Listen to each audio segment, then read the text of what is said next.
నమస్తే. ముందు వీడియోలో ప్యాథోఫిజియాలజీ ఆఫ్ టైప్ 2 డయాబెటీస్ గురించి తెలుసుకుందామని చెప్పాను కదా. ఇప్పుడు దాని గురించి తెలుసుకుందాము. ఇప్పుడు మన తిన్న ఆహారములో కార్బోహైడ్రేట్స్, ప్రోటీన్స్, ఫ్యాట్స్ ఏమైనా ఉండొచ్చు. ఇవన్నీ తిన్న తర్వాత అరిగి గ్లూకోజ్గా మారి రక్తంలో ఉంటుంది. ఈ రక్తంలో ఉన్నది కండరాల్లో లేదా మేజర్ ఆర్గాన్స్ అంటే కిడ్నీ లేదా హార్ట్ లేదా బ్రెయిన్ యూజ్ చేసుకోవాలంటే ఇన్సులిన్ అనేది ఉపయోగపడుతుంది. ఈ ఇన్సులిన్ ప్యాంక్రియాస్ నుంచి అనే ఒక అవయవం నుంచి వస్తుంది. అది సరిగ్గా రిలీజ్ కాకపోవడం లేదా కింద భాగంలో ఇక్కడ మనకి ఎక్కడైతే షుగర్ ఉందో రక్తంలో అది సరిగ్గా తీసుకోపోవడం, ఏ దాంట్లోకి ఈ కండరాల్లోకి ఒక పాత్వే ఉంటుంది. అక్కడ రెసిస్టెన్స్ అనేది రావడం వల్ల ఈ షుగర్ అనేది ఈ రక్తంలోనే ఉండిపోయి మైక్రో అండ్ మ్యాక్రో చేంజెస్ జరిగి ఈ కంటి చూపు మందగించడము, కిడ్నీ ఫెయిల్యూరు, అలాగే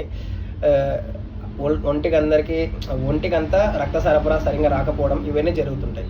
ఇది మేజర్గా మనకి చెక్ చేసుకున్నప్పుడు హై షుగర్ అనేది రక్తంలో కనపడడం, ఎందుకంటే ఈ ఇన్సులిన్ రెసిస్టెన్స్ అండ్ సెక్రెషన్ సరిగ్గా లేకపోవడం వల్ల. ఇదే ప్యాథో